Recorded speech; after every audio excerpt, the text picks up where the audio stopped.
Lettre 182 à Sœur Geneviève. 23 février 1896. Ma petite sœur chérie, vous m'avez demandé de vous dire comment les choses se passeront au ciel le jour de vos noces. Annotation. Céline va prononcer ses vœux le 24 février. Je vais essayer de le faire, mais je sens d'avance que je ne vais pas même esquisser des fêtes qui ne se peuvent décrire, puisque l'œil de l'homme n'a point vu, son oreille n'a point entendu, et son cœur ne saurait pressentir ce que Dieu réserve à ceux qui l'aiment. Ce 24 février à minuit, Saint-Pierre ouvrira les portes du ciel. Aussitôt, les anges et les saints sortiront avec une allégresse sans pareille afin de former la cour du roi et de la fiancée.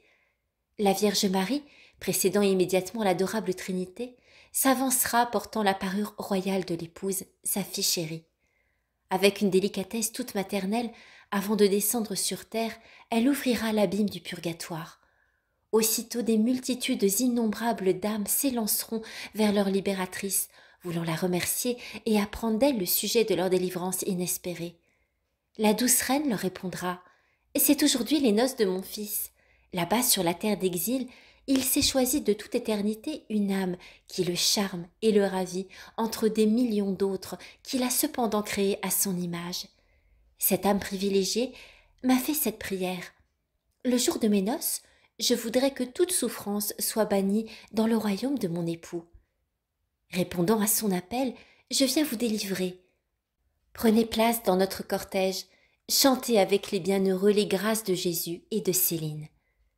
Alors le ciel tout entier descendra sur la terre, il trouvera l'heureuse fiancée prosternée devant le tabernacle, celle-ci se relevant à l'approche du cortège, saluera gracieusement les phalanges angéliques et la multitude des saints, puis s'approchant de Marie, elle lui présentera son front afin que son baiser maternel la prépare à recevoir bientôt le signe et le baiser de l'époux.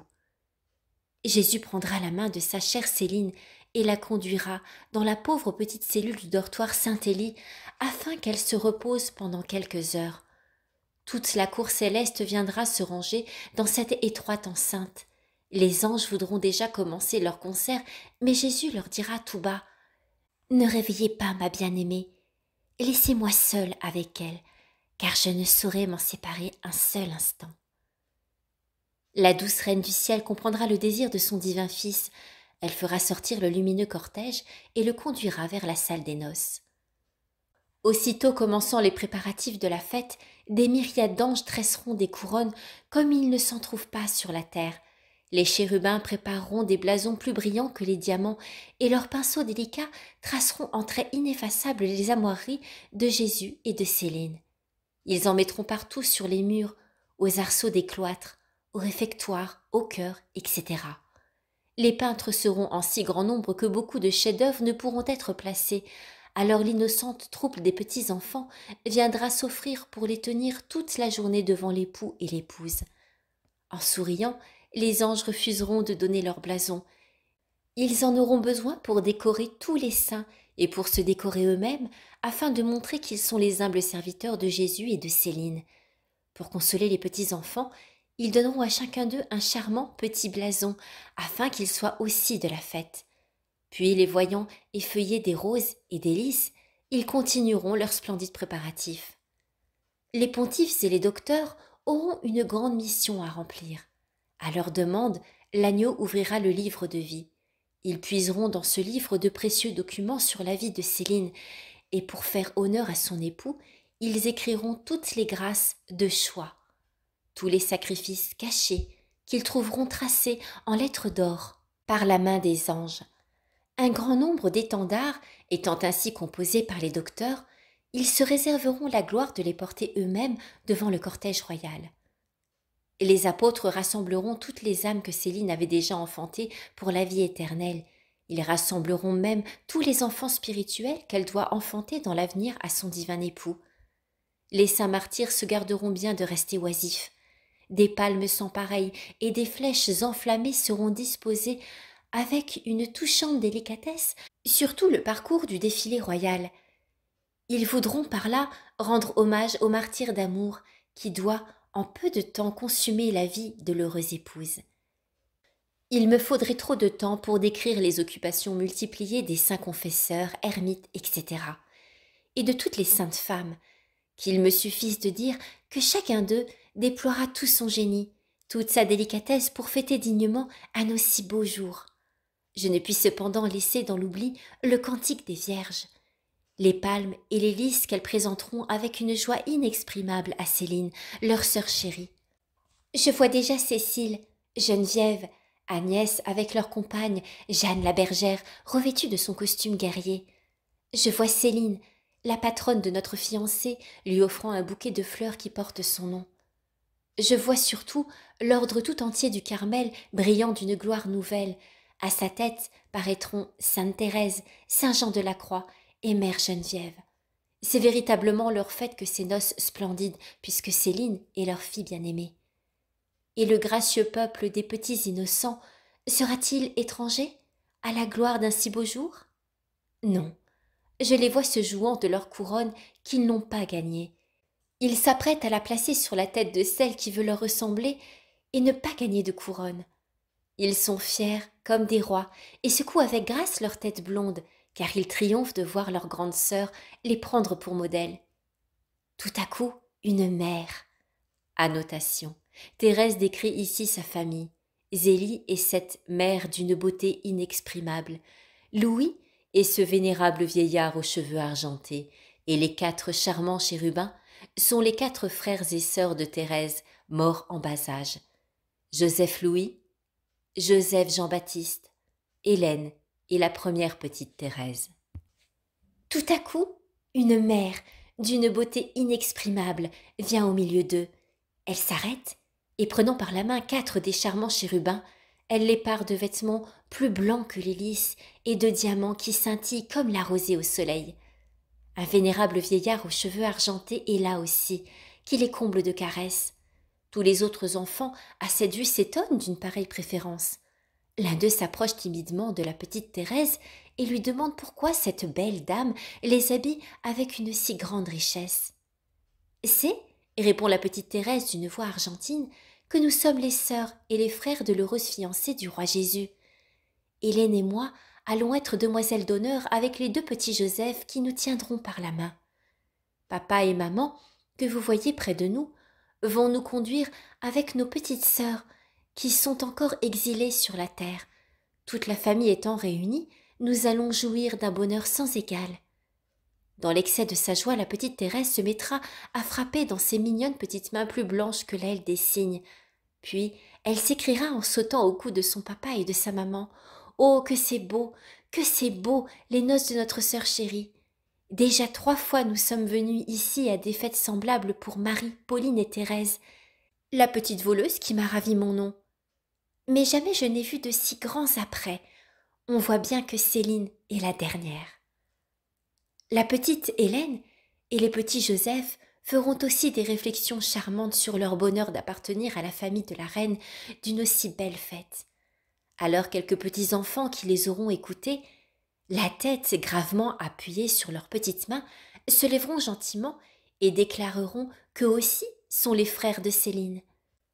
Pour le prouver, ils expliqueront comment et de quel côté leur vient cette illustre parenté. On n'entendra que des cris de joie, et la Sainte Vierge sera obligée de venir rétablir le calme parmi la troupe enfantine. Tous les saints accourront aussi. Apprenant la cause de cette allégresse extraordinaire, ils trouveront l'idée si charmante que chacun d'eux s'empressera de dresser une généalogie qui démontrera qui est le plus proche parent de Céline.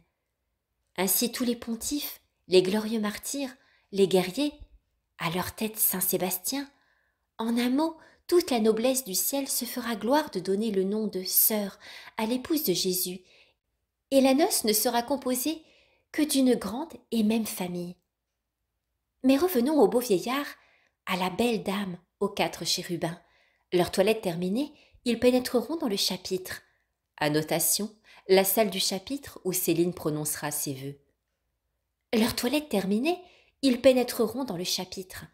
Les anges s'inclineront en les voyant passer et leur désigneront les trônes magnifiques préparés pour eux, de chaque côté de l'humble chaise destinée à la chère petite mère. Annotation, il s'agit de Mère Agnès qui recevra les vœux de la prophète. C'est entre ses mains que dans quelques heures, ils formeront les liens indissolubles qui doivent unir Jésus et Céline. Aussi cette mère, petite aux yeux des créatures et grande aux yeux de celui dont elle tient la place, recevra-t-elle les plus abondantes bénédictions de ses parents chéris, afin de les répandre sur la tête de sa sœur et de son enfant bien-aimé. Chaque saint, chaque ange viendra féliciter le vénérable patriarche et son heureuse épouse. Ils rayonneront d'une gloire toute nouvelle, et leurs chers petits-enfants s'écrieront dans une admiration « Ô papa, ô maman, que vous êtes beaux! Quel malheur que Céline ne nous voit pas! Pour aujourd'hui seulement, montrez-lui votre gloire. » « Laissez-moi faire, mes enfants, répondra papa. Vous ne savez pas que si je me cache aujourd'hui, c'est que je sais combien ma courageuse retirera de prix de rester sans consolation dans l'exil. Autrefois, j'ai beaucoup souffert, alors Céline était mon seul appui. Maintenant, je veux être le sien. Mais ne croyez pas que je veuille lui enlever le mérite de la souffrance. Oh non, j'en connais trop le prix. Le bon Dieu ne se laisse pas vaincre en générosité. Il est déjà ma grande récompense et sera bientôt celle de ma fidèle Céline. C'est bien vrai, dira à son tour maman. Il vaut mieux ne pas nous montrer à elle sur la terre étrangère, puisque Céline n'y est exilée qu'un instant pour combattre et mourir. Le jour viendra bientôt où Jésus sera vraiment le maître, et ma petite fille, la maîtresse. Elle me le disait lorsqu'elle était toute petite, et je vois bien qu'elle avait raison. Annotation. Allusion à un mot d'enfant de Céline à propos de Jésus. Il est bien le maître, et moi aussi, je suis la maîtresse. Cet entretien familier sera interrompu par les anges, qui viendront annoncer en grande pompe que la fiancée est prête à se rendre à la messe de mariage. Alors le cortège se rangera dans un ordre parfait et précédera Jésus et Céline, entourés de sa famille du ciel et de celle de la terre. Je ne puis décrire les transports d'amour de Jésus pour Céline, la radieuse beauté de celle-ci, car elle sera revêtue de la parure que Marie elle-même avait apportée. Je ne sais si les habitants du ciel auront jamais vu une aussi belle fête, mais je ne crois pas. Pour moi, je le dis à ma petite sœur chérie, je n'en aurais jamais vu d'aussi douce pour mon cœur. Je ne parlerai pas même du moment de l'union, parce que les paroles ne peuvent exprimer ce mystère incompréhensible qui ne doit nous être révélé qu'au ciel. Je sais seulement qu'à ce moment, la Trinité descendra dans l'âme de ma Céline chérie et la possédera tout entière, lui donnant une splendeur et une innocence supérieures à celles du baptême. Je sais que la Sainte Vierge deviendra la maman de son privilégié d'une manière plus intime, plus maternelle encore que par le passé. Je sais que la pauvre petite Thérèse sent déjà dans son cœur une joie si grande à la pensée du beau jour qui va bientôt commencer qu'elle se demande ce qu'elle sentira lorsqu'elle sera véritablement arrivée. Petite sœur chérie, mon âme a bien mal traduit ses sentiments. Je pensais tant de choses sur les fêtes du ciel qu'il ne m'a été possible que d'ébaucher le sujet. Je n'ai pas de cadeau de noces à donner à Céline, mais demain, je prendrai dans mes bras les charmants chérubins dont je lui ai parlé, et c'est eux-mêmes que je lui offrirai. Puisque nous voulons rester enfants, il faut nous unir à eux. Aussi je serai la demoiselle d'honneur de demoiselles, ayant un beau bouquet de lys. Tout est à nous, tout est pour nous, car en Jésus, nous avons tout. La petite sœur de Céline, Thérèse de l'Enfant Jésus, de la Sainte Face. PS. J'ai oublié de dire qu'au réveil, Céline trouvera près d'elle Jésus, Marie, le bon Saint Joseph qu'elle aime tant, avec papa, maman et les petits anges. Ce seront eux qui feront sa toilette. J'ai encore oublié de dire la joie de Jésus en entendant Céline prononcer pour la première fois les paroles du Saint-Office qui seront alors son office. Annotation, la nouvelle prophète présidera la récitation de l'office. J'ai encore oublié de dire la joie de Jésus en entendant Céline prononcer pour la première fois les paroles du Saint-Office qui seront alors son office, à elle, l'épouse de son cœur chargée de le charmer au milieu des camps.